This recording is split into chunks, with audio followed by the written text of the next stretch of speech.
मेरा नाम मक्खन लाल शर्मा है। तो ये स्थान जो है ये मानतलाई स्थान है। सबसे पहले मैं आपको बताऊंगा कि ये जो स्थान है ये शिव पार्वती विवाह स्थल है। माँ पार्वती का जन्मभूमि और विवाह स्थल है।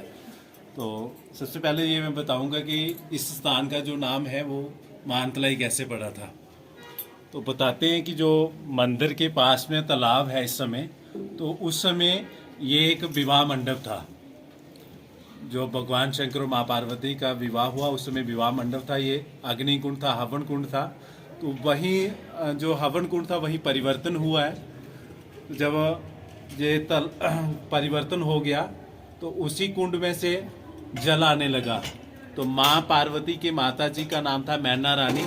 तो इसे बोलते थे मैना की तलाई, और उसी का जो आज जो है वो मानतलाई पड़ा है इस स्थान का नाम। तो ये जो मंदिर है, तो इसके मंदिर के बारे में बताऊंगा। सबसे पहले जो मूर्ति है ये माँ पार्वती जो है बाल रूप में, और दूसरी मूर्ति में शिव और पार्वती जी हैं। तीसरी मूर्ति जी है बाद में स्थापित की है, और एक जो उस समय का एक पाव है। जैसे आज हमारा 250 ग्राम है, तो बताते हैं ये उस जमाने का 250 ग्राम है। हमारा जो है इस समय 50 केजी से भी ज़्यादा है।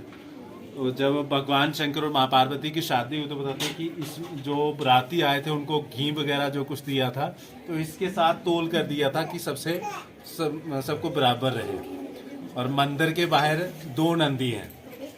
तो हर मंदिर में एक नंदी होता है, यहाँ 2 नंदी इसलिए है कि यहाँ ये मंदिर बनने के बाद जो पीछे वाले नंदी हैं वो मानतलाई में यहाँ आसपास में कहीं खुदाई में मिले हैं।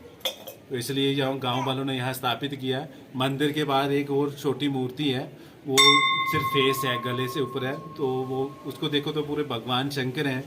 तो ये भी बाद में मिले हैं। तो जो हवन कुंड था, ये तालाब जो था, वो आज भी इसकी मिट्टी जो है वो एक भस्म की तरह है, राख की तरह है। और साथ में ये अपरनेश्वर महादेव जो मंदिर का नाम रखा है, तो ये माँ पार्वती के नाम पर ही है। उनको दोनों को जोड़कर बनाया है। तो बता, जब भगवान शंकर को पति रूप में पाने के लिए माँ पार्वती घोर तप करते थे, तो उन्होंने सबसे पहले अन्न का त्याग किया था। उसके बाद वो कंदमूल खाते थे।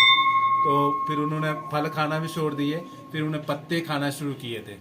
और एक दिन ऐसा आया कि माँ पार्वती ने पत्ते खाना भी बंद कर दिए। तो उस समय माँ पार्वती का नाम पड़ा था अपर्णा, इसलिए इस मंदिर का नाम जो है अपरनेश्वर महादेव रखा है। और आप बाहर से देखोगे तो चारों तरफ पहाड़ हैं और ये बीच में एक कुंड जैसे बना है।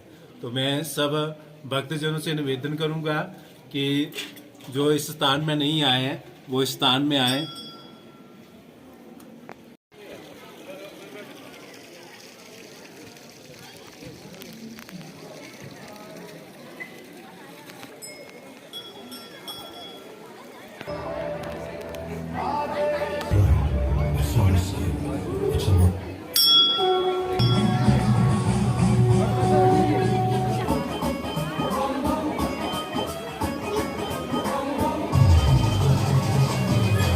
साथ में ये है कि इस मंदिर का नाम जो है अपरनेश्वर महादेव रखा है। ये माँ पार्वती के नाम पर ही है।